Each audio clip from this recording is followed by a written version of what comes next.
What are our kids missing out on when they're glued to screens? Screen time steals childhood. Hey everyone. Today I want to talk to you about something I think every parent is wrestling with. How to help our kids use electronic devices in a sensible way. Honestly, every time I see my little one, just preschool age, holding a phone or tablet to watch this or that, I feel both relieved and worried. Relieved because it keeps them quiet and occupied. But worried because over time, it's like they can't peel their eyes away from the screen. I bet a lot of you are facing the same thing, right? First off, let me share the main takeaways I got from this article. When we help our kids cut back on screen time, they get to sleep better, focus more, handle their emotions well, and stay physically healthy and balanced. On the flip side, if they're just stuck on screens, they'll miss out on amazing things like hanging out with friends, playing outside, or diving into imaginative games. Just hearing that makes me feel bad for them already, doesn't it? So, let's dive into each part, and I'll share my thoughts with you. The benefits of keeping screen time in check. Have you ever noticed how babies or toddlers just stare at the phone when we hand it to them? I've done it too. Given my kid the phone to calm them down or buy myself a moment to breathe. But then I realized there's a cost to it. As they grow, the time they spend on devices creeps up. And I started getting really concerned. I looked into it and found out the American Academy of Pediatrics even issued guidelines back in 2016. Warning us about this very issue. But here's the good part. When I started setting limits on screen time, things changed big time. My kid sleeps deeper now. No more dark circles under their eyes. Their teacher says they're more focused at school and less cranky. Even their weights stayed steady, not shooting up from sitting around too much. I feel like if we put in a little effort, our kids can gain so much that no screen can ever give them.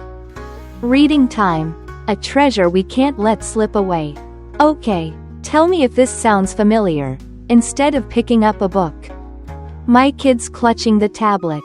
If they're reading on it, I guess that's okay. But honestly, flipping through real pages and smelling that bookish scent, it's different. I started reading with my kid every night, picking a book I love and reading it out loud. They got curious, copied me, and slowly fell in love with it. Now, before bed, they ask me to read them a story. There's this saying I love: kids learn to read, then read to learn. It's so true. If they're just on devices instead of books, not letting their imagination run wild with stories, I feel like they're missing out big time. It's a whole world they deserve to explore. Give it a try like I did. Maybe your kid will get hooked on books too. Connecting with family. Don't let phones get in the way. Have you heard of phubbing? I just learned about it recently. It's when you're so busy checking your phone that you ignore the people right next to you. I've done it, and my kids started doing it too.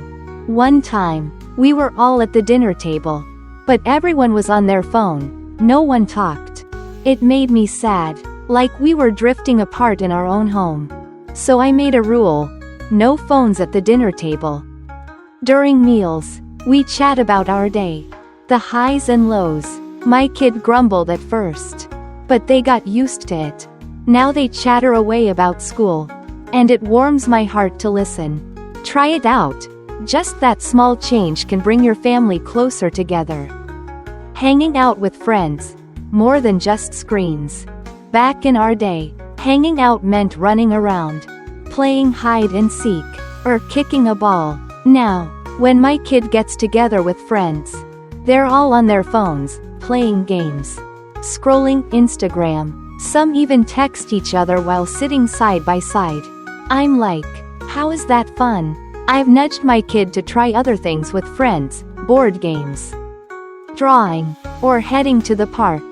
They were hesitant at first, but seeing their friends enjoy it got them excited too. Kids need real face-to-face time, real laughter, not just chats over text or social media. Playing outside, childhood needs fresh air. Do you remember running around outside, breathing in that fresh air? I want my kid to feel that too. But if they're always inside with a tablet, how can they? It breaks my heart because even schools these days focus so much on academics that kids barely get time to play outside. So at home, I make it a point to take them to the park, ride bikes, or just mess around in the yard. Now my kid loves being outdoors, rosy cheeks, full of energy. Every time I hear them laughing out there, I think, yes, this is what childhood should be. Not staring at a screen.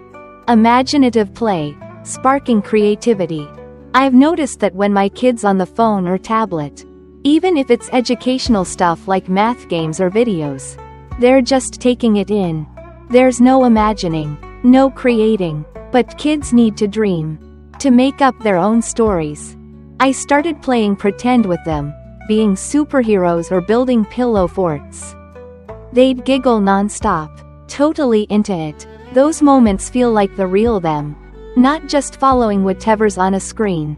Try it with your kids. I bet they'll surprise you with how creative they can be. Honestly, I'm not saying devices are all bad, they've got their perks. But everything needs balance. Our kids deserve to live in the real world, with friends, books, games, and outdoor adventures. I hope these thoughts help you find that sweet spot for your little ones, so they grow up healthy and happy. Thanks for listening, everyone.